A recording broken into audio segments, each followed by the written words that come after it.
Shalom, shalom, boa tarde. Hoje nós estamos no dia 1º de janeiro do ano 2021 e pelo calendário judaico nós estamos no dia 17 do mês de Tevet do ano 5781. Pela graça bendita de Hashem, estamos em mais uma à tarde com a Torá, trazendo a nossa leitura diária, bem como a sabedoria do Rebbe e os aprendizados que temos aí para a nossa vida no nosso dia a dia. Estamos no primeiro dia de janeiro do ano 2021, é o calendário gregoriano, portanto está ligado à nossa vida secular, não à nossa vida principal. A nossa vida principal está ligada ao calendário judaico, que é o dia 17 de Tevet, do ano 5781. Temos aí o nosso calendário judaico, com ele nós temos aí as principais festividades ao Eterno, são os Modim, as festividades a Hashem, o Deus único, indivisível e incorpóreo, aquele que não nasceu e nem morreu, aquele que é o Ensof, o infinito. Ele é o soberano sobre todas as coisas, no mundo visível e no mundo invisível. Ele é único em ser realmente como Deus e Salvador. Por isso, Isaías, o profeta Ishayahu, nos fala que fora dele não há Deus e nem Salvador. E nós temos aí como calendário principal, o calendário judaico, que norteia as nossas vidas dentro do histórico das escrituras sagradas, a Bíblia Sagrada. A Torá, os 5 primeiros livros da Bíblia, nos traz essas festividades fundamentais para o nosso ano. Temos aí no calendário judaico o Rosh Hashanah, que é o calendário civil, e temos o calendário sacerdotal, que geralmente vem ali entre os meses de março e abril, onde nós temos o Pessah, que é o princípio, cabeça do ano, é o calendário sacerdotal. E a nossa vida secular, afinal de contas, nós estamos neste mundo, e por estarmos nesse mundo também a nossa vida secular está sujeita ao calendário gregoriano, no sentido de vida secular, né? Então nós estamos no dia 1º de janeiro do ano 2021.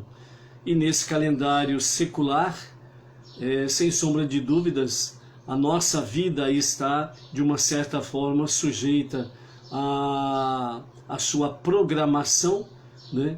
E que nessa programação do calendário gregoriano, nós possamos aí aprendermos a tirar aquilo que é bom e útil, né? A profecia e os nossos sábios falam de forma muito categórica, em que o próprio mal ele vai se transformar em bem, e a própria escuridão e as trevas elas serão dissipadas. Mas o que vai ser aproveitado da escuridão e das trevas? O que vai ser aproveitado delas é exatamente o que? A sua força. Por isso que os nossos sábios falam que nós precisamos aprender realmente de forma positiva aquilo que está no negativo. Não fazermos as coisas do ponto de vista negativo como são feitas, mas nós precisamos aprender a tirar a força daquilo que é negativo, ou seja, a forma como ela é feita, e dessa forma nós pegarmos essa força e aplicarmos no bem. Significa somar forças, né? A coragem, a ousadia, a determinação, a intrepidez.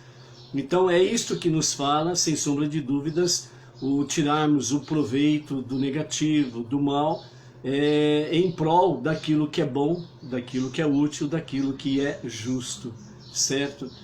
E amanhã, na nossa sétima aliá, nós estaremos falando sobre a questão, né, porque Yaakov, né, é tão odiado pelo seu irmão Esav.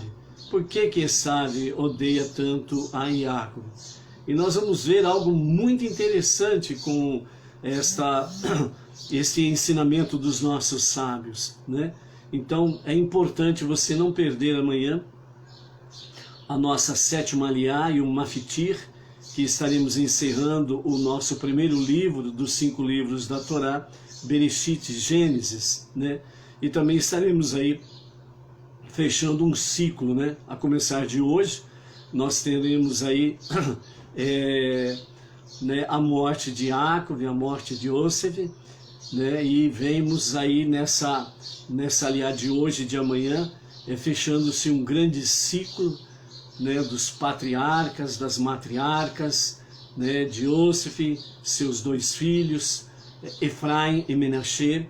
Então um ciclo que se fecha, e a partir de domingo estaremos iniciando um novo ciclo com os estudos no livro de Shemot, que é conhecido como Êxodo, e a sua tradução literal é nomes.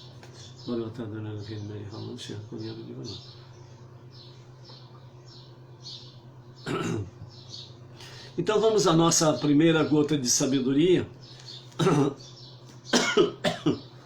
A nossa gota de sabedoria de hoje, que o Rebbe Menachem Mendel nos traz, diz assim: controle do tempo.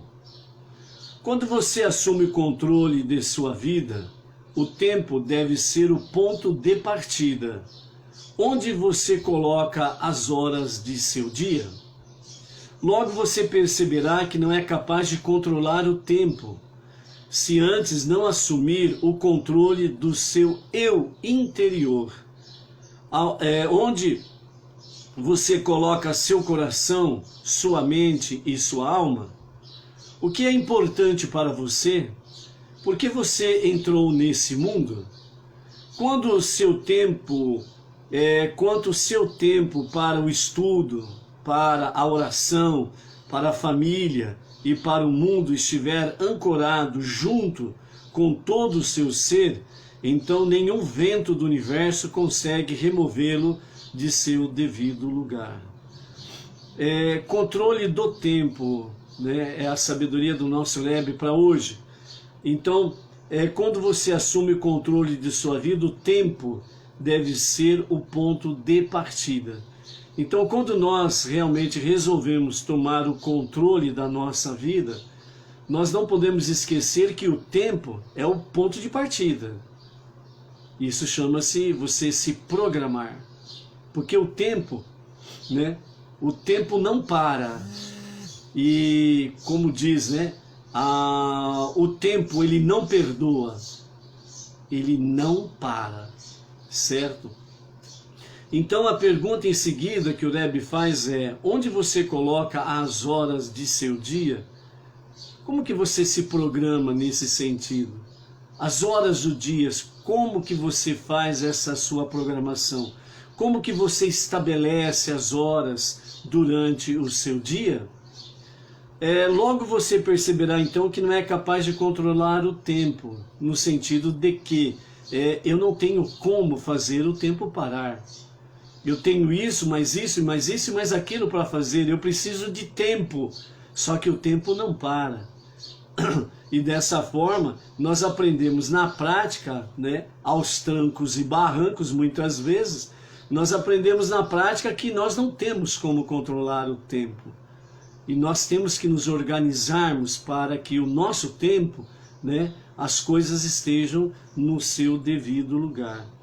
E o ponto fundamental, segundo o nosso Rebbe Menachem Mendel, ele fala que a ótima questão que nós precisamos trabalhar para que possamos de alguma forma controlar o tempo, chama-se assumir o controle do seu eu interior. Então nós temos que ter um autocontrole, um autodomínio. Então isso é fundamental para que nós possamos realmente controlar o tempo. Caso contrário, o tempo escapa, né, do nosso controle, porque o nosso controle interior também escapou do nosso controle. Então, antes de controlarmos o tempo externo, nós temos que aprendermos a controlar o nosso eu interior, para termos esse controle no nosso dia a dia. Então a pergunta é também, onde você coloca seu coração, sua mente e sua alma? Onde que você coloca o seu coração, sua mente e sua alma? Em que lugar você tem colocado isso? Qual é o nível do autocontrole sobre o coração, a mente e a alma? O que é importante para você? O que é que você está dando mais importância? Nós, que temos aí o nosso calendário judaico, nós estamos na continuidade do nosso calendário judaico. Vamos até março, abril, quando teremos o nosso início do ano sacerdotal, com Pêssar, a preparação para Pêssar. Até setembro, outubro, nós temos aí o nosso Rosh Hashanah 5.781, para adentrarmos no 5.782. Para as nações, certo? Tem aí o calendário secular do ano 2021. E nós, principalmente não judeus, estamos de uma certa forma muito bem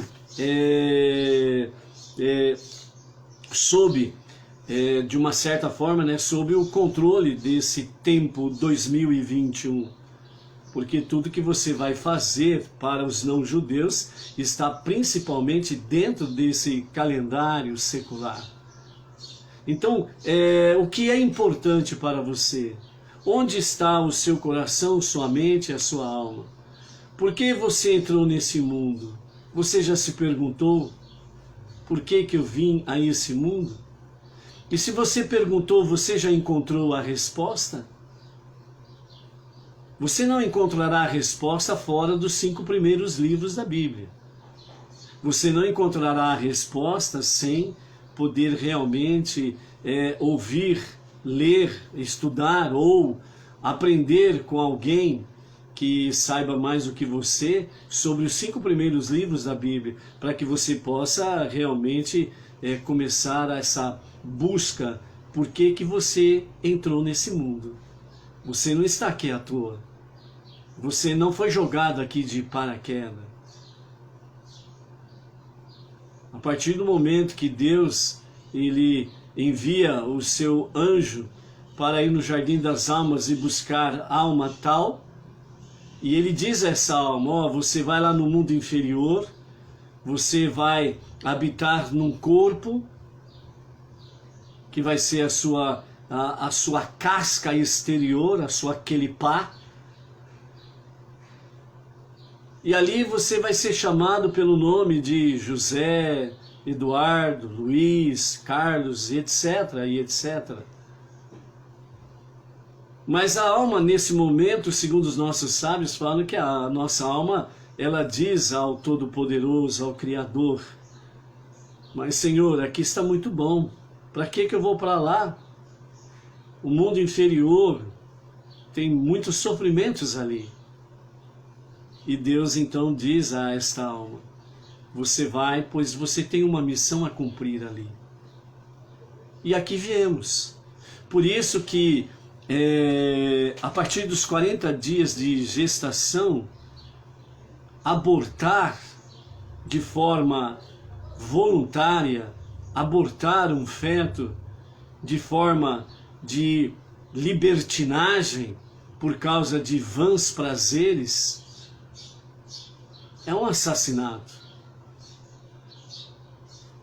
Porque Deus mandou aquela alma vir a esse mundo inferior, porque ela tem uma missão a cumprir aqui.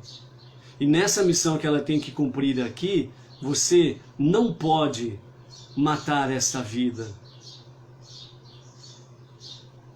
Então, por que você entrou nesse mundo?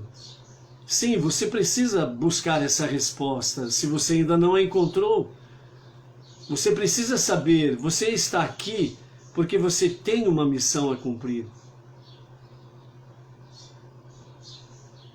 E que de fato nós possamos aí, como não judeus, estarmos aí numa grande parte da nossa vida sujeitos a esse calendário secular 2021, que de fato nós possamos tirar desse calendário secular a força devida para vivermos, entre aspas, 2021, de forma que nós possamos estar externando a luz da Torá, a luz da Shekhinah, da presença divina, nesse tempo presente. Que possamos tirar a força que há nesse calendário, no sentido de que nós podemos viver o nosso dia a dia realmente à luz dos olhos de Hashem, do Eterno, à luz da Torá, e estarmos vivendo, externando o poder salvador, curador, de redenção que nós encontramos na Torá e através do nosso Todo-Poderoso, o nosso único Deus. Então, por isso, por que você entrou nesse mundo? Onde está o seu coração, a sua mente, a sua alma? Aonde você colocar realmente o seu coração, sua mente, a sua alma, é ali que você de fato está. Então, quem ainda não encontrou resposta, o porquê que você está aqui, através dos 5 primeiros livros da Bíblia, é um bom princípio para isso. E para aqueles que já estão no caminho monoteísta, os não-judeus, os Benei Noach, busque com eles o início da sua resposta. E como nós temos o nosso rabino, Yaakov Geranstadit, que é a liderança do movimento Benei Noach no Brasil, no nosso caso específico, né? Aquilo que nós não sabemos responder, buscamos com ele, né, as respostas adequadas para responder a ti. Quando o seu tempo, né, para o estudo, para a oração, para a família e para o mundo estiver ancorado junto com todo o seu ser, então nenhum vento no universo conseguirá removê-lo de seu devido lugar. Ou seja, o estudo, a prece, a oração, a família, né? Quando nós temos esse tempo para estas coisas, tempo para podermos ler, ouvir e estudar a Torá, tempo para a oração, para a prece, tempo para a família e tempo, né, para o mundo secular, que nós precisamos agir aí no nosso mundo secular para a nossa vida secular. Quando estas coisas elas estiverem realmente ancoradas, alicerçadas, né, atadas, junto com o teu ser, dentro do prisma da Torá, dentro do prisma de Deus, então o seu tempo, ele é sagrado. A sua vida é sagrada. E tudo aquilo que você fizer será grandemente abençoado pelo Eterno, porque em tudo aquilo que você colocar as tuas mãos, você será abençoado e abençoará aquilo em que você puser as suas mãos. Então, que nós realmente possamos ser fortes nessa nossa nova jornada, na nossa vida secular, pelo calendário secular 2028. Que nós possamos continuar fortes pelo nosso calendário judaico até o início do ano sacerdotal, em Pessach, até o próximo Rosh Hashanah, o ano novo judaico civil. Que nós possamos continuar sendo luz para esse tempo que está envolto em escuridão, incertezas, dúvidas, onde as pessoas estão cada vez mais confundindo o certo e o errado, invertendo os seus valores. Em vez de dar a vida, estão matando vidas. Como que pode uma nação comemorar o assassinato de pessoas inocentes através do aborto indiscriminado, libertino? Como pode realmente um país, né, estar comemorando mortes sem sentido que estão acontecendo nos quadrantes da Terra? Como pode pessoas valorizarem sistemas e ideologias em que estão matando milhões de pessoas através da história e através do nosso tempo presente? Ideologias que estão anulando o que é a vida humana, anulando o que é Deus, anulando o que é família. Como pode pessoas estarem apoiando sistemas e ideologias que fazem estas coisas?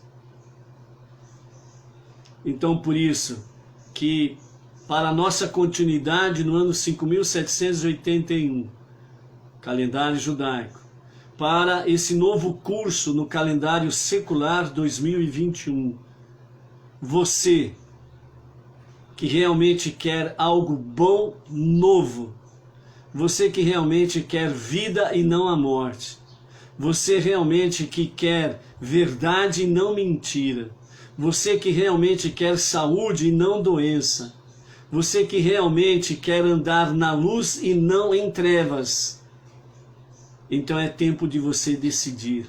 Aonde você colocar o seu coração, a sua mente, a sua alma, é exatamente onde você está. E se você estiver com o seu coração, a sua mente, a sua alma em escuridão, você está andando nas trevas e tudo aquilo que não presta. E a sua vida se tornará também algo inútil, desprezível. Então, sim, é tempo de decidir e tempo de saber aonde que você coloca realmente o seu coração, sua mente, a sua alma, porque isto é a tua vida. Então, por isso, você precisa saber como você vai controlar o seu tempo. Aonde que você vai ancorar realmente a sua vida, a sua família, aonde que você vai ancorar os seus propósitos de vida. Se os seus propósitos forem bons, retos, justos, firmes, você andará na luz da Torá e andará na luz dos olhos de Deus. Mas se porventura estas coisas estiverem em terreno pantanoso, libertino, então a areia movediça, ela estará sugando você cada vez mais, até anular você realmente como ser humano. E então você vai ser engolido pelo sistema, e você será apenas mais uma porção de lixo humano para eles. Você decide o que é o teu tempo, o que é o teu coração, o que é a tua alma. E para o que você veio aqui, é você que vai responder a essa pergunta para você mesmo. É você que decide realmente o seu destino. Deus nos fala através de Deuteronômio, Devarim: coloco diante de vós o caminho da vida e o caminho da morte. E Ele, como Pai todo misericordioso, diz como conselho, porque Ele não viola o teu direito, o teu livre arbítrio. É você que decide. Mas como Pai misericordioso, Ele diz: escolha, pois, a vida, para que viva bem tu e a tua família. Por isso, amados, todo e qualquer sistema e ideologia que traz uma negação de Deus e da família, você só cai nesse sistema se você quiser. Você só cai nesse sistema se você não ama Deus e não ama a sua família. Então, você vai de acordo com o próprio sistema, anulando Deus e anulando a família. Mas quem realmente ama Deus e a família, ele estará cada vez mais procurando andar aos olhos dos 5 primeiros livros da Bíblia, aos olhos de Deus, para andar na luz e não em escuridão. Por isso, decida o que você veio fazer aqui. Descubra a resposta e viva o propósito divino que Deus colocou para você cumprir aqui a sua missão nesse tempo que chamamos de hoje.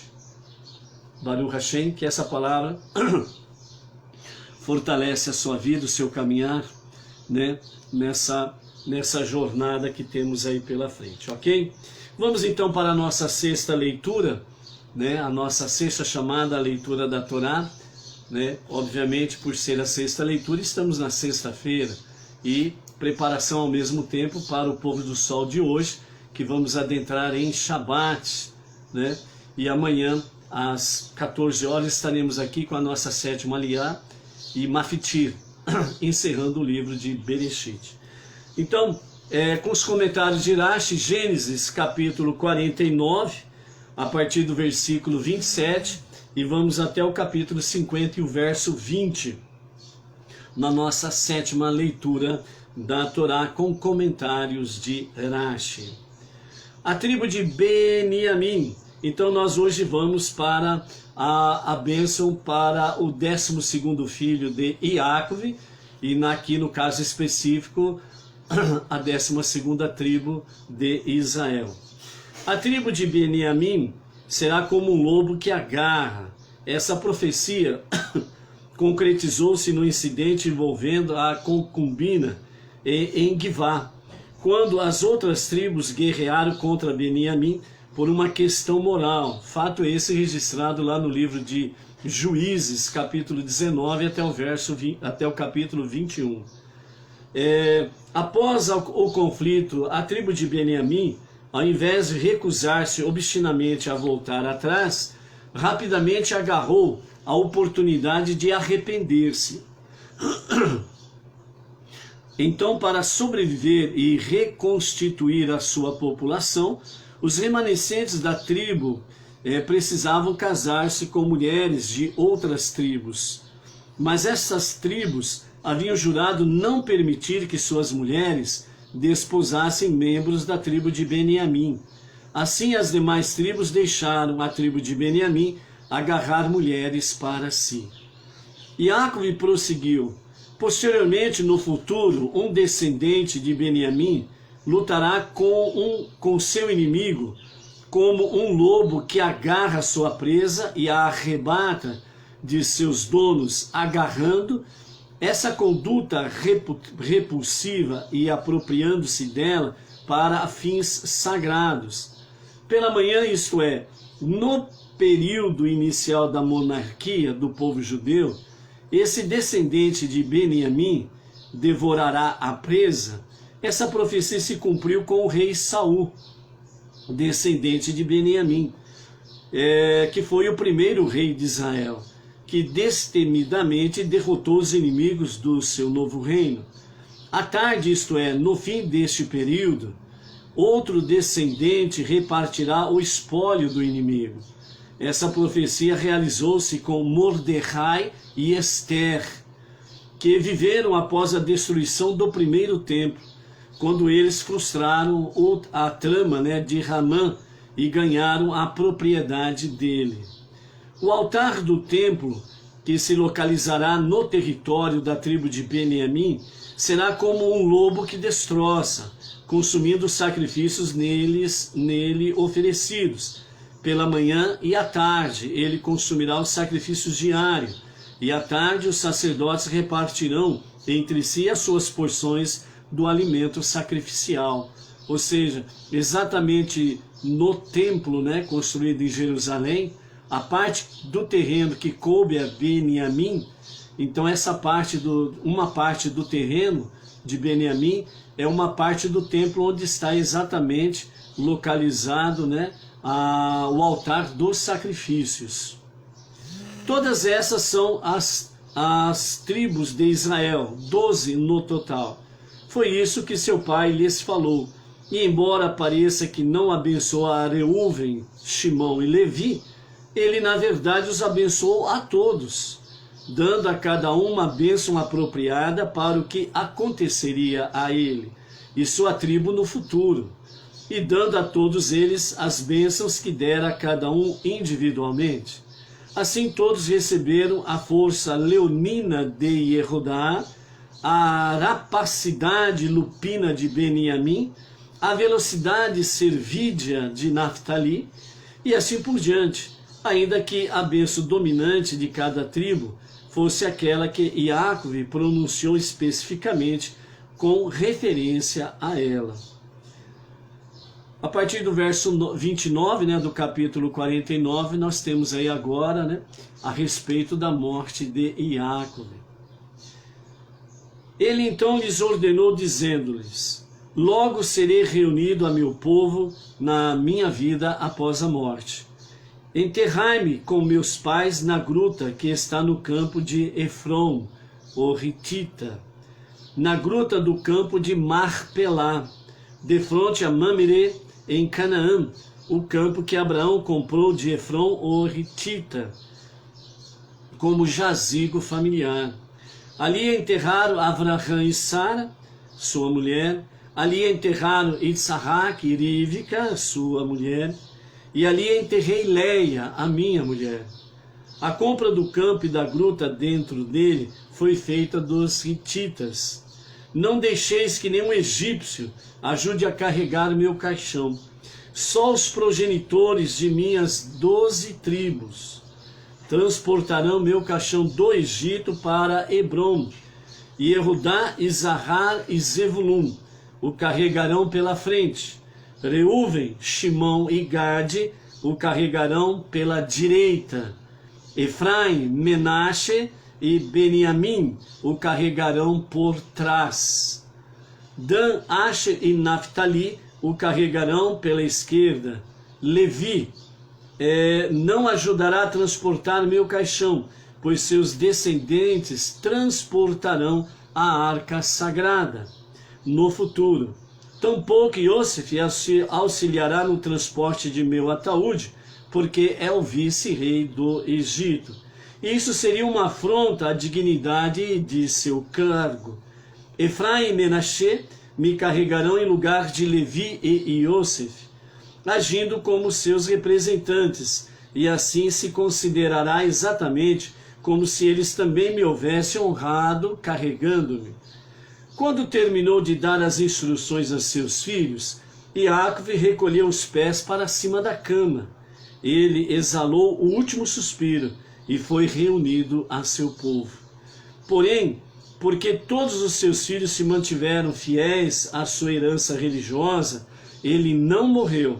Seu corpo entrou em estado de sono profundo, que só se assemelha à morte.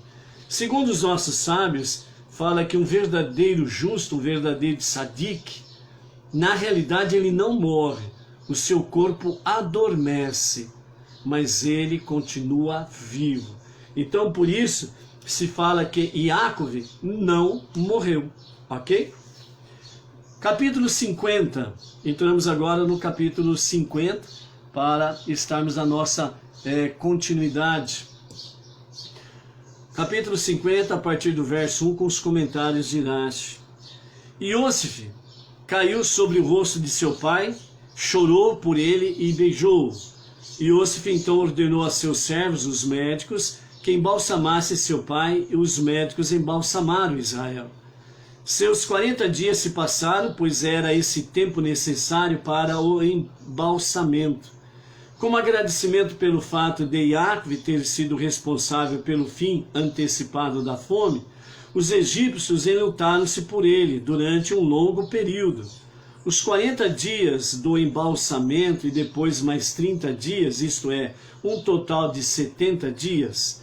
Quando terminaram os dias de pranteá-lo, Iosif dirigiu-se à corte do faraó, dizendo: se conquistei vossa simpatia, por favor, assim falai ao faraó. Meu pai me fez jurar, dizendo: logo morrerei, na sepultura que comprei a um alto preço de meu irmão, e cavei para mim em Canaã, ali me enterrarás. Daí podes deduzir o quanto era importante para ele ser enterrado lá. Ele gastou uma quantia elevada para comprar o local, e cavou ele mesmo a sepultura. Portanto, autoriza-me a subir e enterrar meu pai e depois retornar. O faraó respondeu: sobe e enterra teu pai, como ele te fez jurar.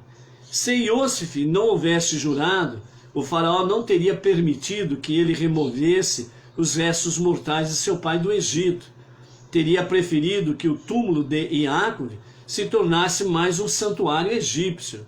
O faraó não sugeriu a Iosif que quebrasse o seu juramento, pois sabia que Iosif, por sua vez, poderia ameaçar envergonhá-lo, quebrando outro juramento que fizera, a saber, o voto de não revelar a ninguém que ele falava hebraico e o faraó não.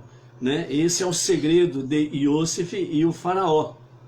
Então Iosif subiu a Canaã para enterrar seu pai, e com ele subiram todos os servidores da corte do Egito, os anciãos de sua corte e todos os anciãos do Egito, seguidos por toda a casa de Iosif, seus irmãos e a casa de seu pai. Só deixaram suas crianças, seus rebanhos e seu gado em Goshen. Carruagens e cavaleiros também subiram com ele, uma comitiva muito numerosa. Chegaram a Gorém Haatat, a eira, cercado por uma sebe de espinhos, que está além do Jordão.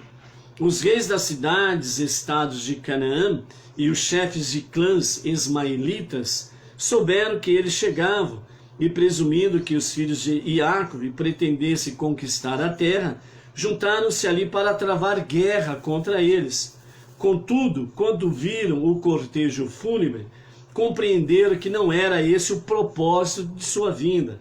Então, ao avistarem a coroa de Iosif, posta sobre o caixão de Iacov, eles prestaram homenagem a Iacov, removendo suas próprias coroas e colocando-as também sobre o caixão. Assim, ornamentado com coroas, o caixão assemelhava-se a uma eira cercada de uma sebe de espinhos. Ali, eles conduziram uma cerimônia de lamentação grandiosa e solene, e Iosif decretou um período de luto de 7 dias por seu pai. Quando os habitantes canaanitas da terra viram o luto de Gorém Haatat, disseram: este é um doloroso ato expressivo de luto para os egípcios. Por isso o lugar foi chamado de Avel Mitzraim, ou seja, luto do Egito, que está além do Jordão. Os filhos de Iacov fizeram por ele exatamente como ele lhes ordenara. Os filhos que ele especificara o carregaram a Canaã na formação que ele definira. Quando chegaram a Hebrom e estavam prestes a enterrá-lo na gruta de Marpelá, veio Esave protestando, dizendo: Hebrom é conhecida como Kiriat Arba, porque há apenas 4 sepulcros para 4 casais na gruta de Marpelá. Até agora ali estão sepultados Adão e Eva, Abraão e Sara, Isaque e Rívica. Foram enterrados ali. Uma vez que eu e Iacov somos ambos filhos de Issaque, devemos herdar o sepulcro que resta e dividi-lo igualmente entre nós. Iacov já usou sua metade por ter sepultado Leia, de modo que a metade remanescente me pertence. E responderam a Esave: tu a vendeste, Então, lá no capítulo 33 de Gênesis, Bereshit, lá nós temos lá que Esave, ele também não só vendeu a primogenitura, como também vendeu a própria gruta de Marpelá. E então ele lhes falou: posso ter vendido meu direito de primogenitura, mas não vendi meu direito à herança. E eles retorquiram: sim, tu o vendeste. E ele disse: mostrai-me o documento de venda. E responderam, e o documento está no Egito. E deliberaram entre eles, dizendo, quem irá buscá-lo? Que vá a Naftali, porque é veloz como um veado. Então Naftali partiu para o Egito, e todos os outros se prepararam para aguardar o seu retorno. Entre os presentes estava Hushim, filho de Dan, que ouvia mal por seu defeito auditivo. E ele indagou os demais, o que está acontecendo? E disseram-lhe, Esaú impede que se proceda ao enterro, até que Naftali volte do Egito. E então ele retrucou, sofrerá meu avô a desonra de jazer ali até que Naftali retorne do Egito? E ele tomou um porrete e golpeou a cabeça de Esaú, matando-o. Assim se cumpriu a profecia de Rebeca, Rívica, de que seus 2 filhos morreriam na mesma época e seriam enterrados no mesmo dia. Agora, sem Esaú para atrapalhar, os filhos de Jacob enterraram na gruta do campo de Marpelá, o campo de fronte a Mamre, que Abraham comprara como jazigo familiar de Efron o Hitita. Depois de enterrar seu pai, Iosif voltou ao Egito com seus irmãos, seguidos por todos os que tinham subido com ele para o funeral de seu pai. Capítulo 50, verso 15. As consequências da morte de Jacob. Enquanto Jacob era vivo, Iosif regularmente convidava os irmãos para jantar e se confraternizava com eles, de outras maneiras também, como sinal de respeito a seu pai. Após a morte de Jacob, José parou de fazer isto. Quando os irmãos de Iosif perceberam essa mudança em seu comportamento, agora que seu pai estava morto, disseram um ao outro, talvez Iosif nos odeie. Se assim for, ele certamente nos retribuirá todo o mal que lhe fizemos. Então os filhos de Leia, com os quais Iosif originalmente estivera em conflito, enviaram esta mensagem a Iosif, por intermédio dos filhos de Bilá e Zilpá, com quem ele sempre tivera relações mais amigáveis. Antes de morrer, teu pai deu esta instrução. Assim, direis a Iosif, por favor, perdoa agora o crime de teus irmãos e sua transgressão, de haverem te tratado cruelmente. Na verdade, Jacob não dera nenhuma instrução desse tipo, porque jamais suspeitara que Iosif nutrisse algum ressentimento para com seus irmãos. Os irmãos mentiram a fim de promover a paz na família. E eles prosseguiram, e agora, por favor, perdoa esse nosso crime. Se não nos perdoares em consideração à ordem de teu pai, porque ele está morto, então nos perdoa por sermos nós, como tu, os servos do Deus de teu pai, que é eterno. Enquanto os mensageiros lhe falavam, Iosif chorou. Depois que os filhos de Bilá transmitiram a mensagem, seus outros irmãos e também Bilá, madrasta de Iosif, foram para dentro, e todos eles se lançaram a seus pés e disseram, somos por este ato teus servos. Bilá, com isso, realizou a segunda parte do sonho de Iosif, onde o sol e a lua se dobraram diante de Iosif. Mas Iosif lhes disse, não temais, acaso estou no lugar de Deus? Embora todos vós juntos me desejasseis mal, Deus tensionou que isso fosse para o bem, para trazer as coisas ao presente estado e salvar a vida de muita gente. Então, como eu, sendo um só, poderia prejudicar-vos, se é evidente que Deus quer fazer-vos o bem? Se 10 luzes não conseguem extinguir uma luz, como poderia uma luz extinguir 10? E aqui nós encerramos a nossa sexta aliá, a nossa sexta leitura da Torá, ok? Depois da morte de Jacob, né, vamos abrir aqui um parênteses nesse sentido aqui dos nossos comentários, nós podemos ver aqui que quando Jacob ele falece, o seu desejo é ser sepultado em Canaã, na Terra Santa, na Terra Prometida. Iosef então determina, né, aos serviçais egípcios que tem a técnica daquele tempo, tinha a técnica, a ciência do embalsamento, e eles embalsamaram a Iacov até que fosse transportado para Canaã. Só foi possível o embalsamento de Iacov por causa de José, Iosef. Ou seja, à medida que os cientistas ali, né, egípcios que detinham a técnica do embalsamento, à medida que eles foram fazer isso com Iacov, o corpo de Iacov, né, eles tinham a supervisão de Iosef, que seria semelhante o que nos nossos dias atuais? Inspeção rabínica, certo? Inspeção rabínica. Todo e qualquer produto que tem uma inspeção rabínica é considerado kasher, é algo bom, puro, certo?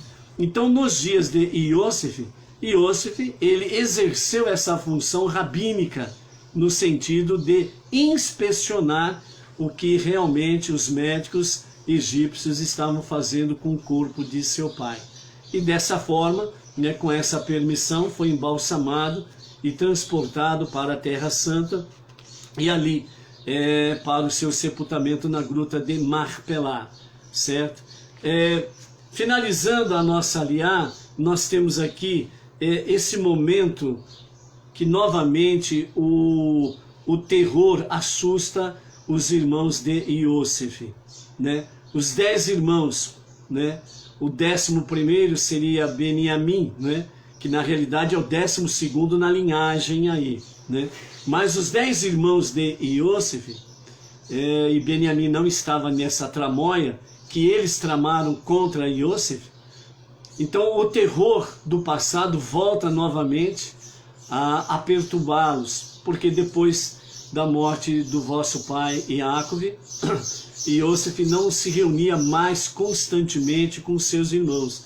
Então eles achavam que, como agora o nosso pai morreu, Iosef nos odeia e vai vir fazer, né, a sua vingança, a sua justiça contra nós. E mais uma vez os 10 irmãos mentem, mandando mensageiros para Iosef, dizendo que o pai, antes de morrer, teria escrito uma carta para ele, para que não fizesse nenhum tipo de vingança contra os seus irmãos.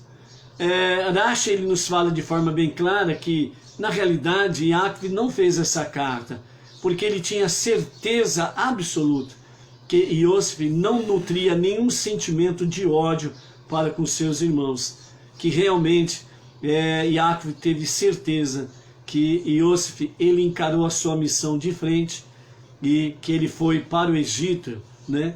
Ele foi enviado para o Egito por uma determinação divina. Então ele tinha consciência disso. E o objetivo era de salvar vidas, entre elas a sua própria família. Então quando Iosef, né, escuta os seus irmãos dizendo estas coisas, então o que ele fala para os seus irmãos, né? Ele fala: eu não estou no lugar de Deus. Quem sou eu, né, para estar no lugar de Deus? E ele chora nesse momento, né? Então os seus irmãos se aproximam, junto com eles a mãe Bilá, e eles se prostram aos pés de Iosef, e dessa forma se cumpre o segundo sonho completamente de Iosef lá no princípio.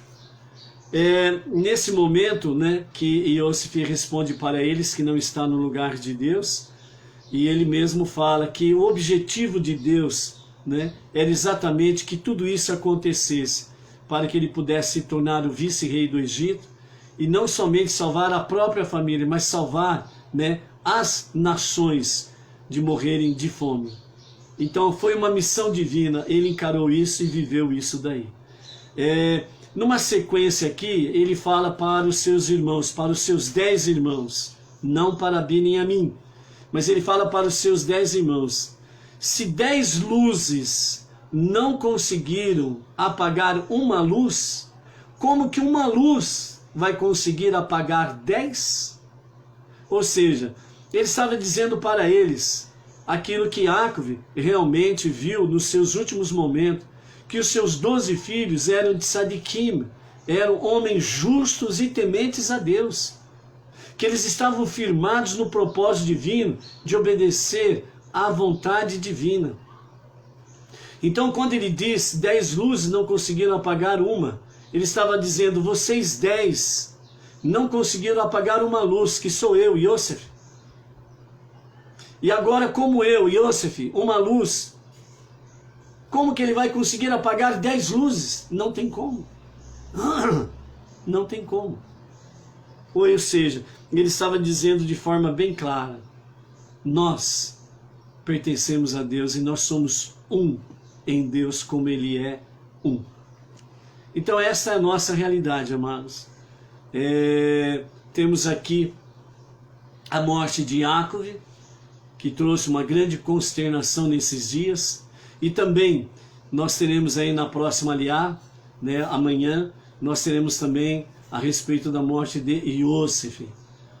E realmente aqui nós temos a morte de 2 grandes heróis bíblicos, né? Nós temos aqui a morte de 2 grandes gigantes dentro da história bíblica. E é um momento realmente ímpar na história do povo de Israel e na história da humanidade. Suas ricas lições, elas continuaram presentes em todos os milênios até aqui e continuarão por toda a eternidade. Por isso, a nossa gota de sabedoria do Rebbe Menachem Mendel, no dia de hoje, onde está o teu coração? Onde está a tua mente? Onde está a tua alma? Que nós possamos cada vez mais focarmos na Torá, pois aqui está a essência da verdadeira vida. Fora daqui não há vida. Por isso disse o Eterno lá no 5º livro, que vamos ler logo mais: ponho diante de vós a vida e a morte. Escolha, pois, a vida, para que viva bem tu e a tua família. Quem ama Deus e quem ama a família, sempre vai procurar estar com seus pés firmados nos 5 primeiros livros da Bíblia e nos ensinamentos do Tanar, as Escrituras Sagradas, somando a isto os ensinamentos que através dos milênios chegaram até nós, dos nossos sábios. Seja luz, seja forte. Shalom e uma boa preparação para o Shabbat. Shabbat Shalom.